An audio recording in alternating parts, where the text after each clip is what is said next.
Hi,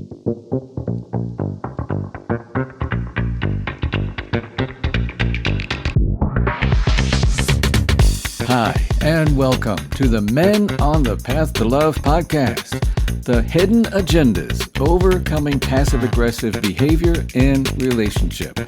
I'm Bill Simpson, your host. I coach men who want to stop suffering in relationship and who want a deeper sense of love and connection. I coach them how to do it and how to be the best version of themselves and live the life they love. So, what is passive-aggressive behavior anyway? Well, I'm sure you've heard of it.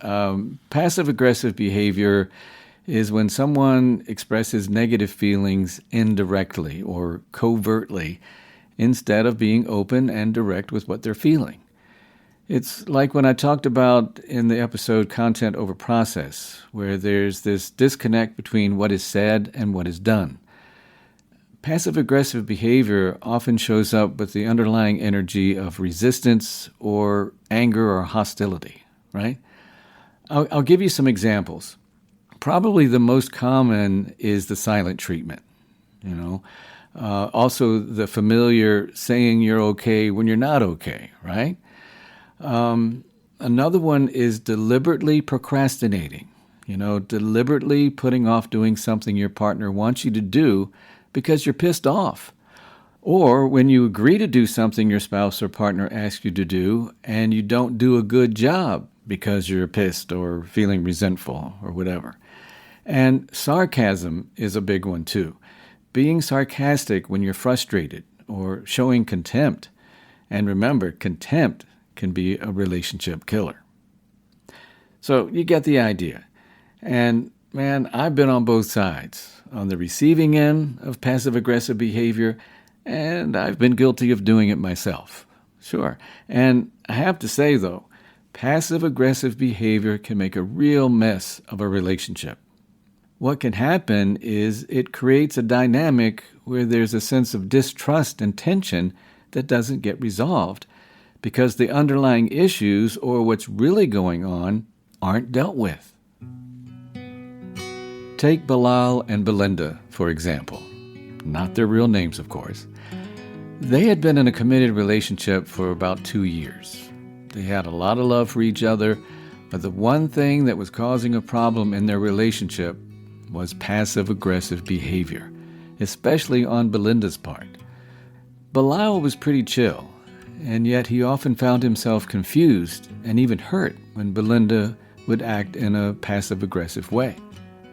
Like whenever Belinda was upset, she would give Bilal the silent treatment instead of talking about what she was feeling. Like whenever Belinda was upset, she would give Bilal the silent treatment instead of talking about what she was feeling. And Bilal would ask what was wrong, and Belinda would respond with the classic, "Nothing, I'm fine." Leaving Bilal feeling confused and all alone with his feelings. Belinda would also use sarcasm.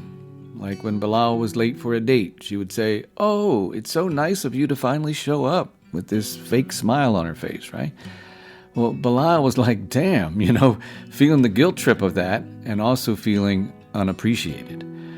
And another thing that Belinda would do that really frustrated Bilal was to agree to do things Bilal asked her to do, but then put off doing them. And when Bilal would ask if she had done it, she would get all annoyed and defensive and would say, "Oh, I'll get to it." And not only did it frustrate Bilal, he felt unheard, like she didn't care. And, it's kind of funny because this is the kind of stuff I would hear my women clients say about their men. So it shows that it goes both ways, right? Well, anyway, Bilal was able to recognize that Belinda was being passive-aggressive. Well, the thing was, Bilal would be passive-aggressive too, without even knowing it. Yet his was less obvious. He would do stuff like if Belinda did something that bothered him, he would brush it off with, saying to himself, it's not a big deal, even when it was. Sometimes he would make these sideways comments if Belinda did something that bothered him. Like if she left the kitchen a mess, he would be all matter of fact and say, "Oh, I guess some people just don't care about cleanliness." And then Belinda would feel all judged and get defensive. And when Bilal would feel hurt or frustrated, he would shut down and was cold, not giving any affection and not giving any reason why he wasn't. And Belinda would know something was wrong, but couldn't get Bilal to talk about it.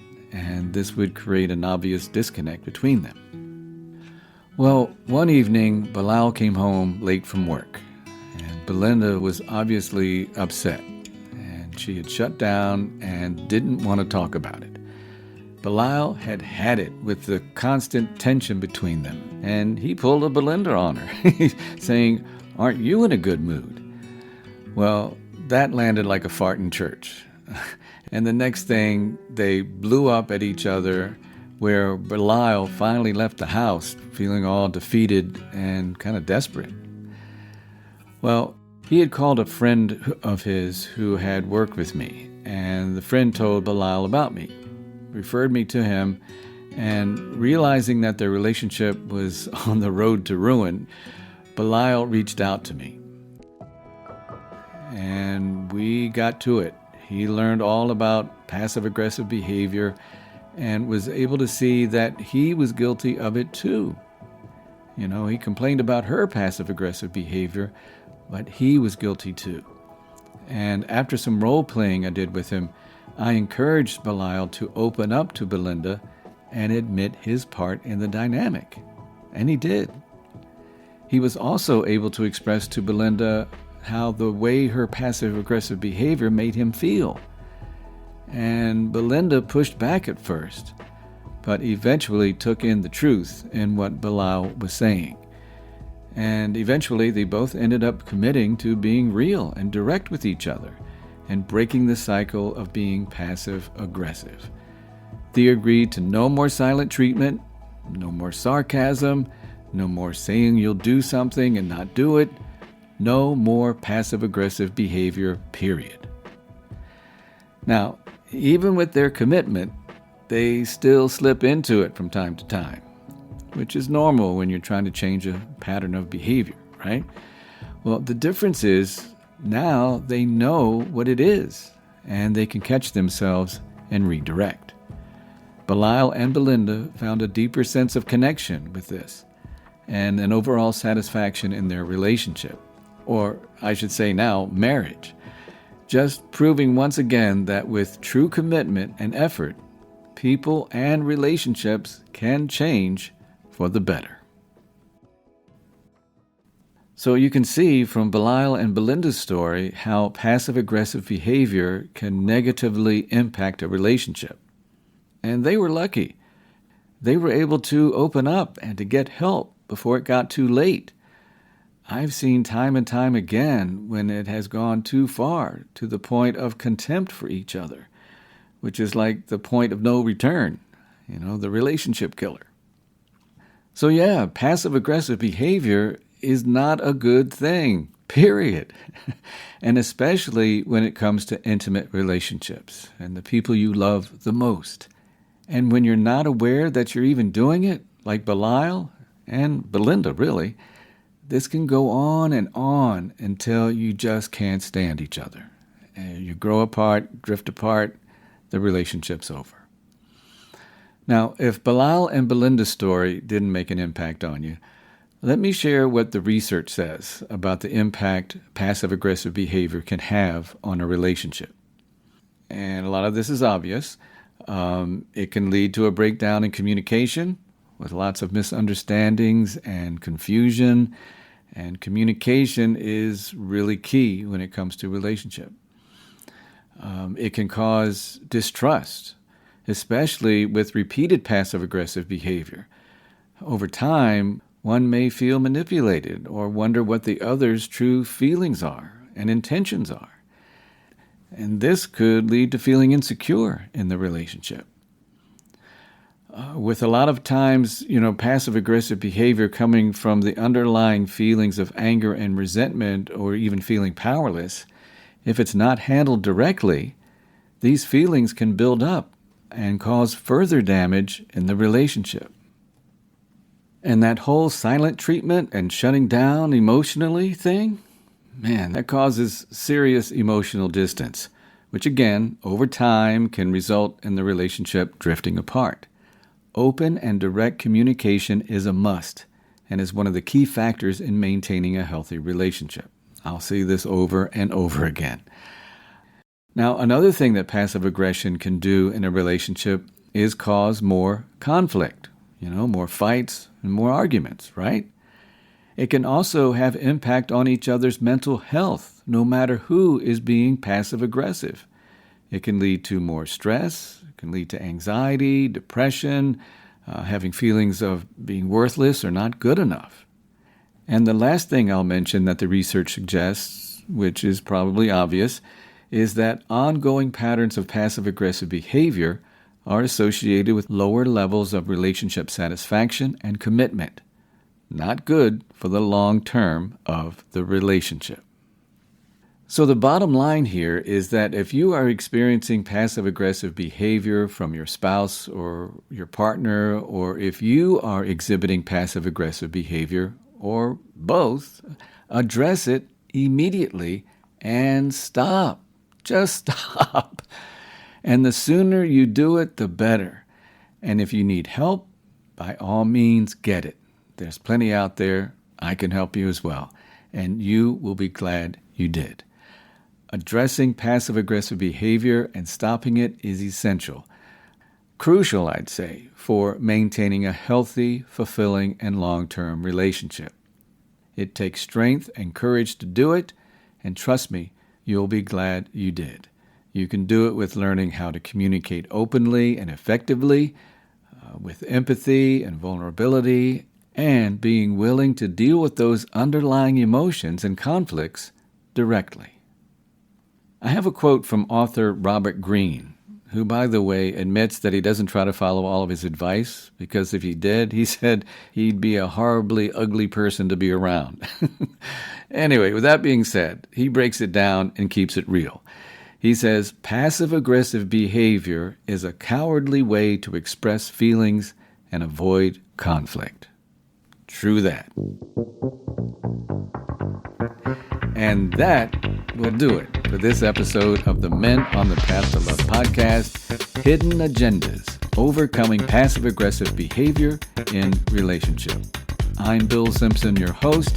Thanks for taking the time to listen. And I want to put out a suggestion to you. When you find an episode that resonates with something you're going through or want to improve about yourself, listen to it over and over again. You'll probably get something different out of it each time.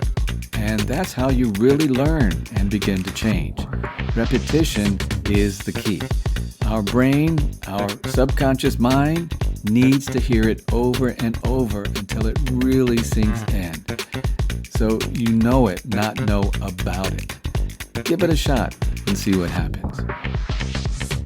Now, coming up on the next episode of the Men on the Path to Love podcast, it's a bonus episode. You will hear my conversation with a really smart guy by the name of Ed Temple. He is a transformative coach and visionary author of the book, The Leader as Coach. He's also created a beta version of an AI coach. You'll get some insight on how you can benefit from coaching and all that it offers.